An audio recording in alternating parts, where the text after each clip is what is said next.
Hello students, कैसे हो आप लोग? ठीक हो? तो हम लोग कर रहे थे वर्ब बेसिक, ठीक है।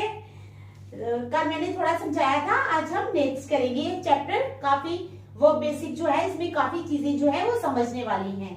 तो स्टार्ट करने से पहले मेरी आप लोगों से रिक्वेस्ट है कि प्लीज मेरे चैनल को लाइक और सब्सक्राइब जरूर करें। तो चलो स्टार्ट करते हैं। वर्ब बेसिक के अंदर क्या समझेंगे अब हम? Helping verb. क्या करेंगे अब हम? Helping verb.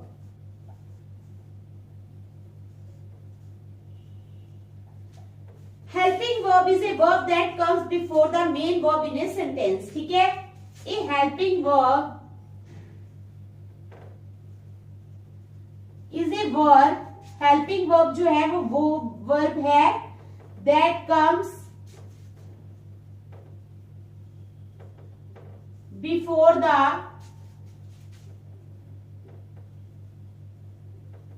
main verb. That comes before the main verb in a sentence. ठीक है, समझ आ गया आप लोगों को? We also call these verbs auxiliaries. We also call these verbs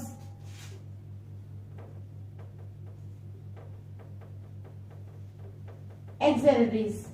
ठीक है, इनको हम auxiliaries भी बोलते हैं। A helping verb is a verb that comes before the main verb in a sentence. Helping verb वो verb है जो main verb से पहले sentence में आता है। ठीक है, इन helping verbs को हम auxiliaries भी बोलते हैं। ठीक है, समझ आ गई? अब they are 24 in number. ठीक है, they are 24 in number. They are 24 in number. इन auxiliaries का नंबर कितना होता है? 24. ठीक है, for example do, does, did. For example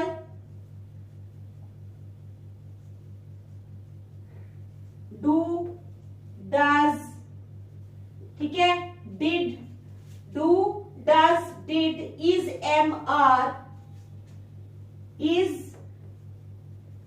M, और उसके बाद was, were, has, have, was, were,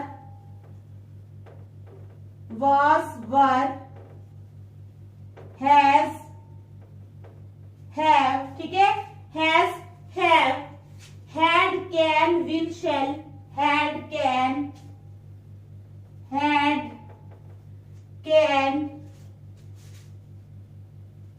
will, shall, ठीक है, will, shall, may, might, could, would, may, might,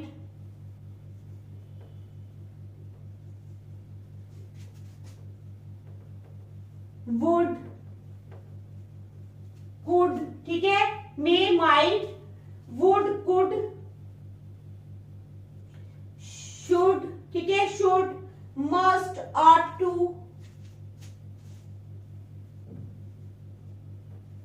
must,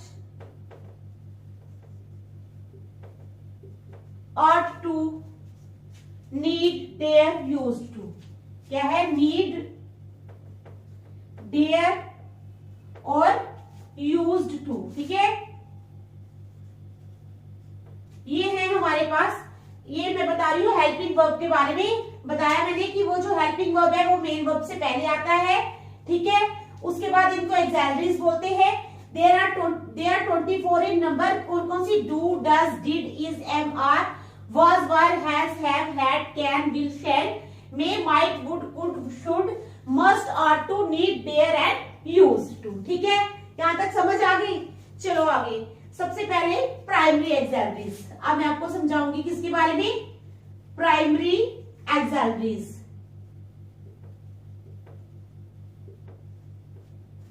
primary एक्सैलरीज ये क्या होती हैं? English has 3 primary auxiliary verbs. क्या है? English has 3 primary auxiliary verbs. English has 3 primary auxiliary verbs. English के क्या होते हैं, 3 प्राइमरी एक्सिलरी वर्ब्स होते हैं। कौन कौन से, डू, बी एंड हैव। कौन कौन से, do, be, be and have. समझ आ गई, कौन कौन से 3 प्राइमरी एक्सिलरी वर्ब्स है, डू, बी एंड हैव। ये तीनों जो है ये प्राइमरी एक्सिलरी वर्ड्स है। ठीक है, समझ आ गई आप लोगों को। फिर एग्जाम्पल बी में क्या क्या आता है, अब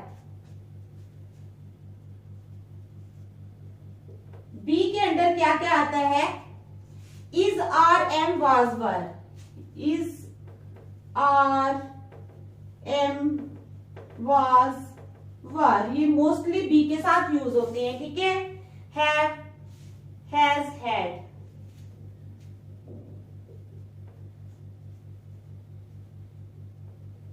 हैज, हैड। ठीक है, हैज, हैड। डू के साथ does, did. Do,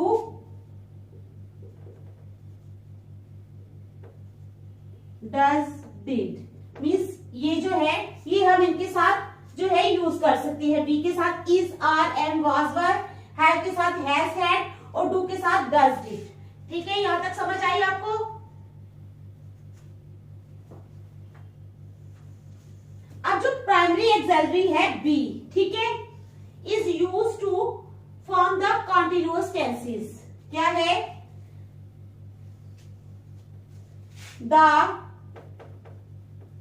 primary auxiliary be is used to form the, क्या है, primary auxiliary be is used to form the continuous tenses and the passive voice. Continuous tenses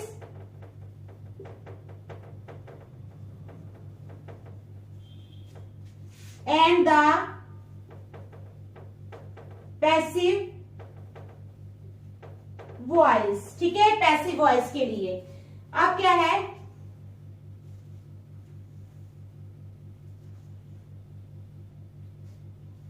अब जैसे sentence है, I am speaking to you now. Sentence को अच्छी तरह देखो, I am speaking to you now. ठीक है, समझ आ गई।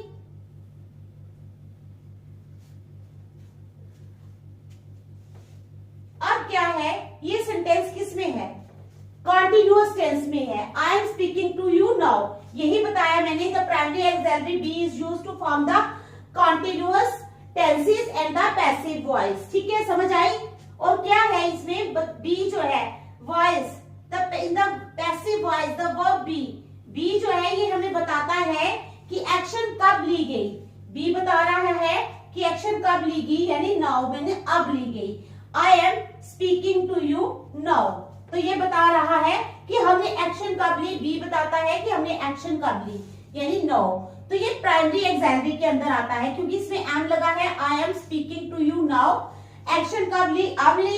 ठीक है, और एम लगा है तो ये बी के अंदर आएगा। समझाई, ये प्राइमरी एक्सिलरी ये ऐसे होती है। ठीक है, जब मैं आपको एग्जाम्पल समझाऊंगी तब आपको अच्छी तरह समझ आ जाएगा। ठीक है, चलो फिर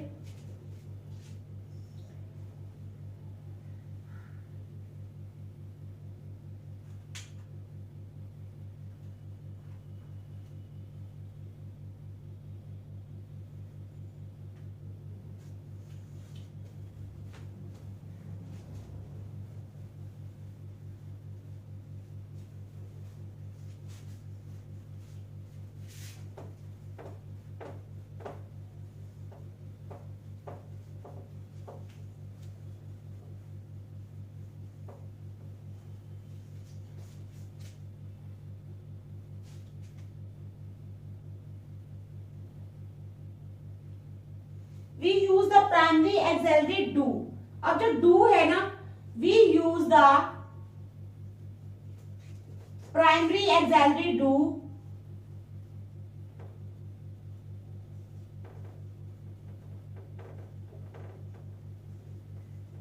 प्राइमरी एक्सिलरी जो डू है हम उसको किस तरह यूज करते हैं, for the present simple and the past simple. For the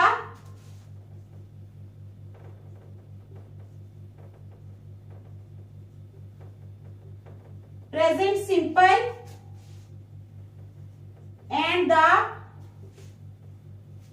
past simple. ठीक है, and the past simple.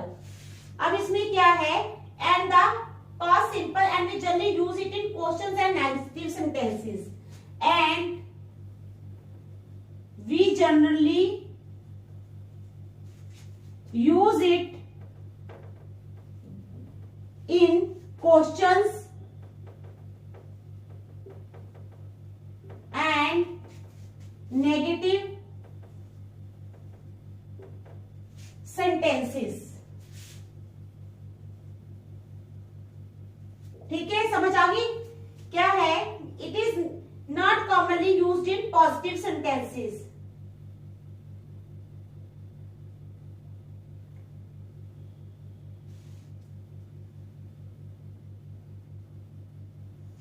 It is not generally used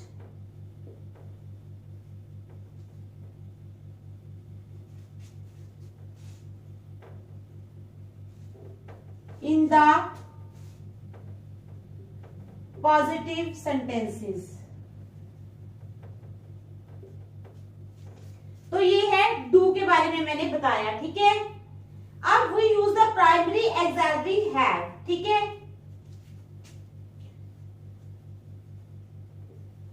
we use the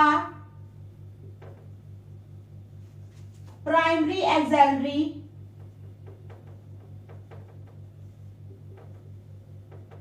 have को किसमें यूज करते हैं? To form the perfect tenses. To form the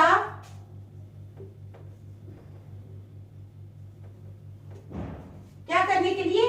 perfect tenses बनाने के लिए.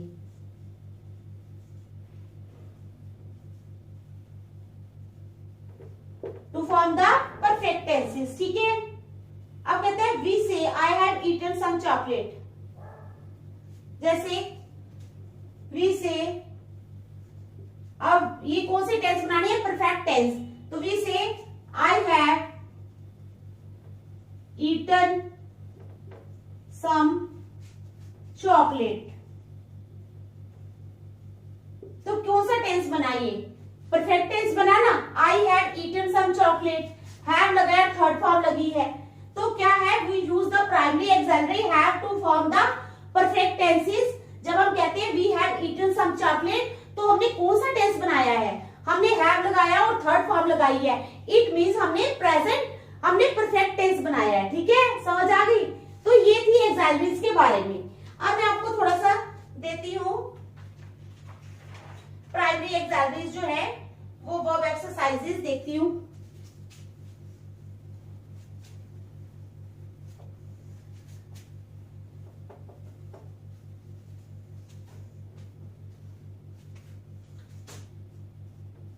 Primary auxiliary verb exercises. Primary auxiliary verb exercises. ठीक है, first है dash you know where John lives. तो क्या आएगा इसमें?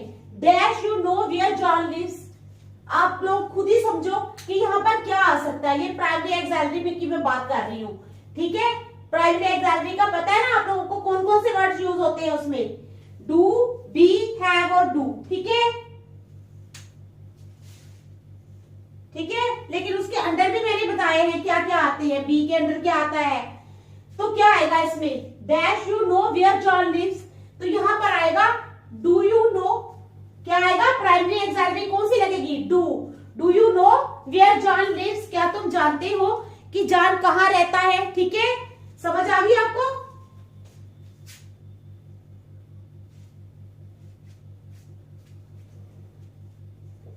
आई dash not see him last week. Last week की बात हो रही है, पुराने वीक की, यस्टरडे की। यस्टरडे मीन्स पुराना, या जिससे हम यस्टरडे की बात करते हैं, टुमारो की नहीं। इसी तरह आने वाले वीक की नहीं, पिछले वीक की बात हो रही है। I dash not see him last week, क्या है, क्या आएगा? I did not see him, क्या आएगा? I did not see him last week. ठीक है,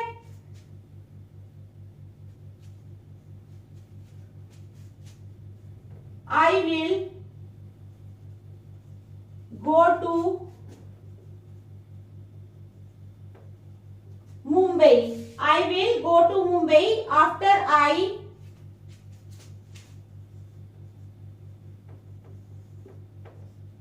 dash finished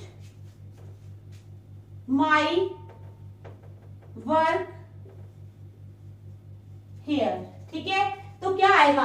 I will go to Mumbai after I dash finished my work here. तो क्या आएगा? शाबाश, बताओ। I will go to Mumbai after I, क्या आएगा? After I have finished my work here. क्या आएगा? After I have finished my work here. ठीक है, she dash playing the piano after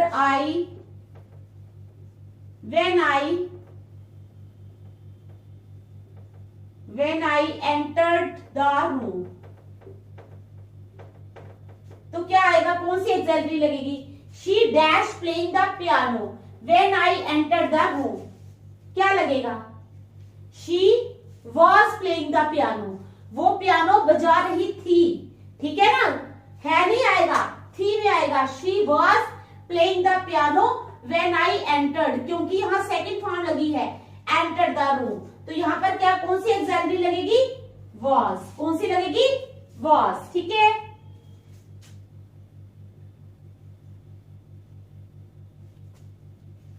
the boy dash regained consciousness। ठीक है, had regained consciousness before the doctor came। before the doctor came। तो क्या आएगा? the boy dash regained consciousness before the doctor came। Doctor के आने से पहले ही लड़के को होश आ गई थी। ठीक है, तो क्या आएगा? the boy had regained consciousness। क्या आएगा? the boy had regained consciousness before the doctor came। जैसे जैसे आप प्रैक्टिस करोगे तभी तभी आपको पता लगेगा कि क्या करना है। नेक्स्ट देखो,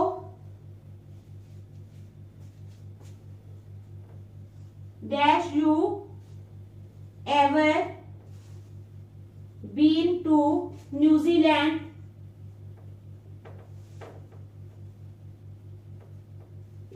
dash you ever been to New Zealand, क्या मतलब? dash you ever been to New Zealand, क्या तुम कभी न्यूजीलैंड गए हो? तो क्या लगेगा यहाँ पर? dash you ever been to New Zealand, तो यहाँ पर लगेगा have you ever been to New Zealand, क्या तुम कभी न्यूजीलैंड गए हो? क्या लगेगा? Have you ever been to New Zealand? चलो,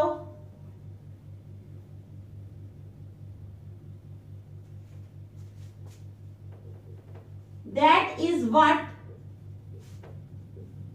that is, ठीक है, what she dash not seem to understand।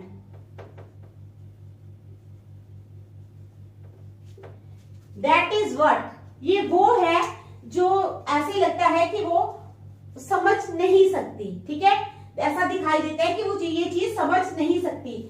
That is what she, क्या आएगा, she does not seem to understand. That is what she does not seem to understand. चलो,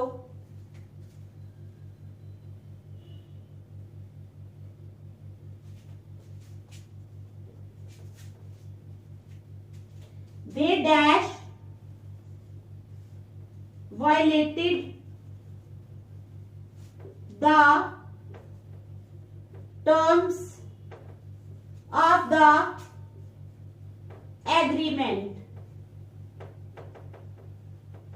They dash violated the terms of the agreement. तो क्या आएगा, they have violated, क्या आएगा, they have violated the terms of the agreement. क्या आएगा, they have violated the terms of the agreement. ठीक है, तो ये मैंने आपको कुछ करवाए हैं एक्सैलरीज, प्राइमरी एक्सैलरीज, थोड़ा सा ऐसे समझाने के लिए। पहले देख लो इनको।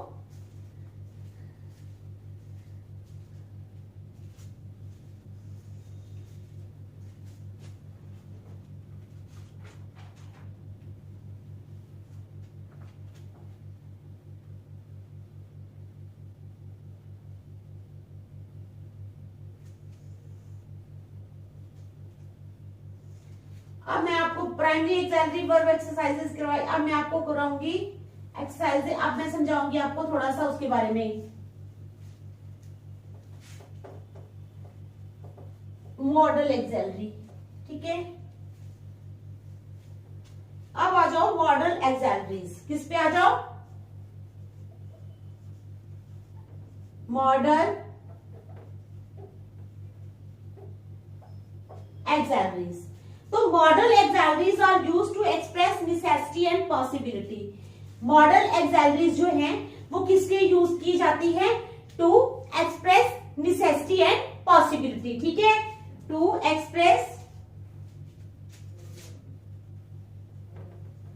आर यूज्ड टू एक्सप्रेस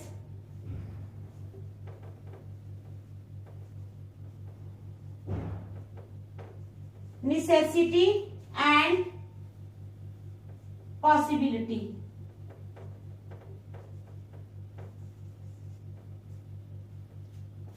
क्या है, modal auxiliaries are used. Modal auxiliaries को किस तरह यूज किया जाता है, modal auxiliaries are used to express necessity and possibility, ठीक है, समझ गए आप लोग। चलो आगे। When we say I could be free at 7 o'clock this evening, आप एक सेंटेंस ले लो।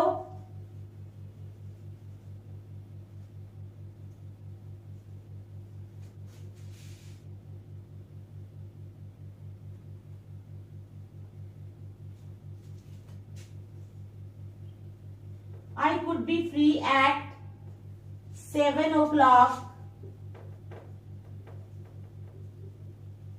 this evening. क्या है, I could be free at 7 o'clock this evening. क्या मतलब है, यहाँ पर पॉसिबिलिटी है, ठीक है।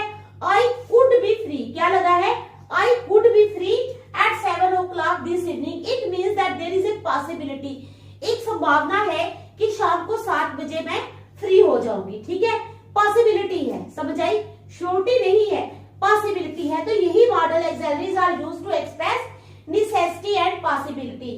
I could be free at 7 o'clock this evening। ये पॉसिबिलिटी है कि शाम को जो है 7 बजे मैं फ्री हो जाऊंगी, ठीक है, समझ गए आप। चलो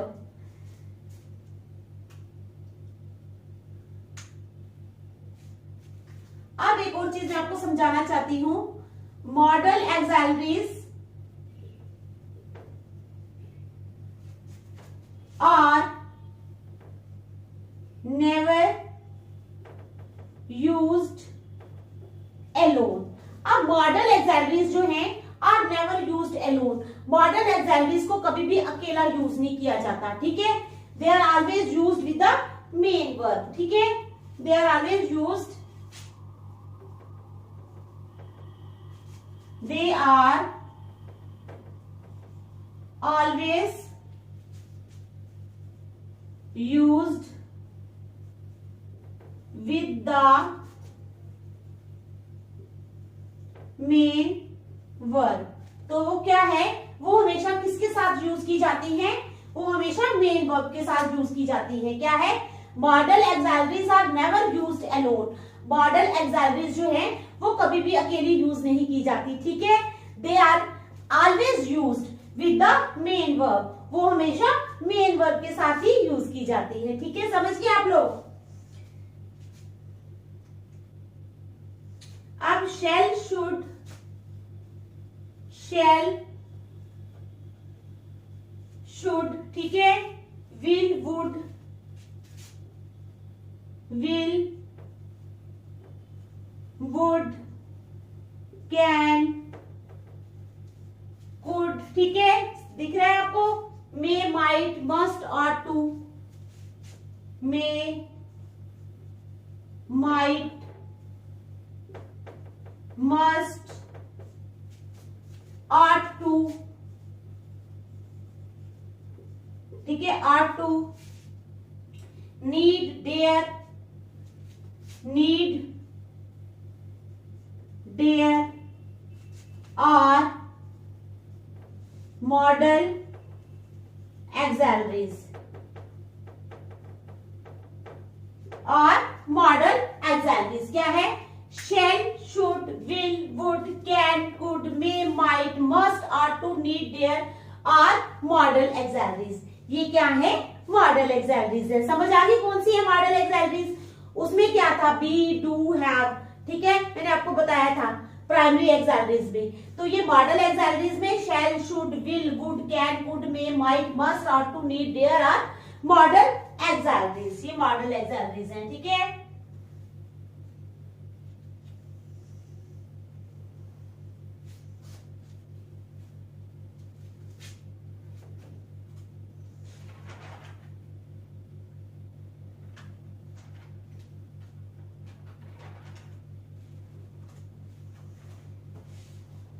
अभी मैं आपको इसमें काफी सारी यूजेस हैं, मैं आज आपको यूज ऑफ शैल करा देती हूँ, ठीक है।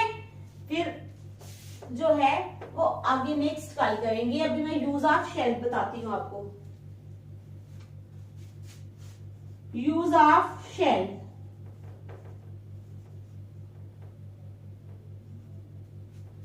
तो शैल जो है, shall is a modal verb use to indicate future action. क्या है, shall is a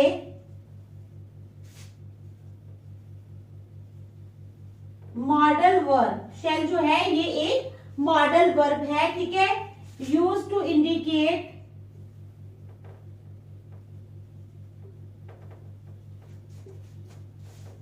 किसको इंडिकेट करता है, use to indicate future action, ठीक है। समझ आ गई।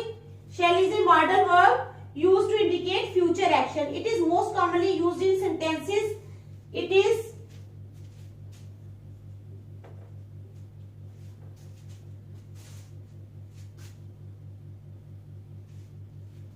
is most commonly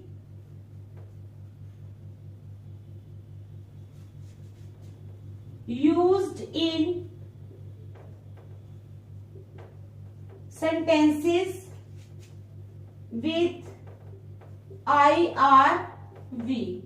तो ये शेल जो है मोस्ट कॉमनली जो है किन सेंटेंसेस में यूज होता है जहां पर आई या वी लगा होता है, पता है ना आप लोगों को, ठीक है, कोई नई बात नहीं है। And is often found in suggestions, and is often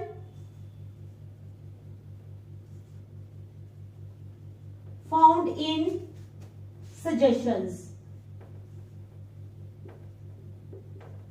और ये सजेशंस में ज्यादा यूज होता है। जैसे एग्जाम्पल ले लो, we shall discuss this matter tomorrow. क्या करेंगे हम, इस मैटर को कल डिस्कस करेंगे। तो ये सजेशन में आ गया, we shall discuss this matter tomorrow, हम इस मैटर को कल डिस्कस करेंगे, ठीक है, समझ आ गई। सजेशन में ये ज्यादा यूज होता है।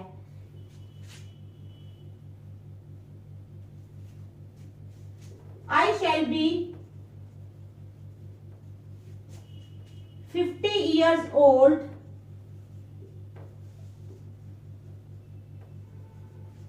I shall be 50 years old next Friday. Next Friday को क्या है, मैं 50 साल की हो जाऊंगी. I shall be 50 years old next Friday. समझ आ गई, मैं नेक्स्ट फ्राइडे को 50 साल की हो जाऊंगी. ठीक है, समझ आ गई. चलो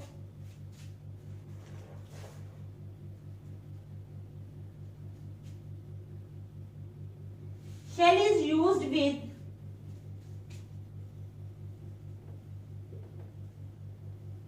shall is used with किसके साथ, shall is used with second person you.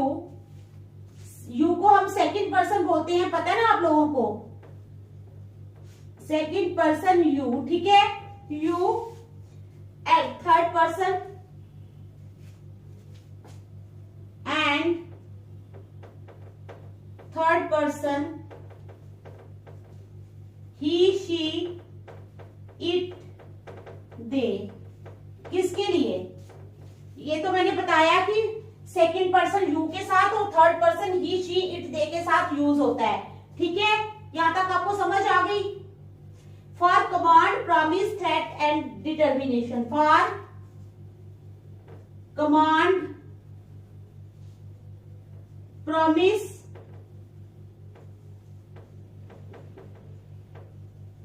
Threat and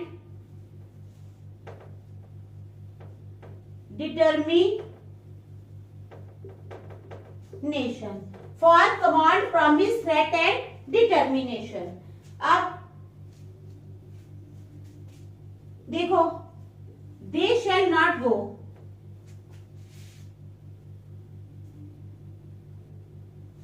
they shall not go, तो ये कमांड है. क्या है, कमांड है कि वो नहीं जाएंगे. दे शैल नॉट गो. अब मैं किसी को बोलती हूँ दे शैल नॉट गो, तो मैं कमांड दे रही हूँ किसी को कि वो नहीं जाएंगे. ठीक है, कमांड. दूसरी कमांड देखो, you shall go there tomorrow. You shall go there tomorrow. तो ये भी क्या है, कमांड है. क्या है, कमांड है. आगे आ जाओ. You shall gate A reward if you do this work. You shall gate A reward if you do this work. तुम्हें इनाम मिलेगा अगर तुम ये काम करते हो तो. ठीक है, तो ये क्या है, प्रॉमिस.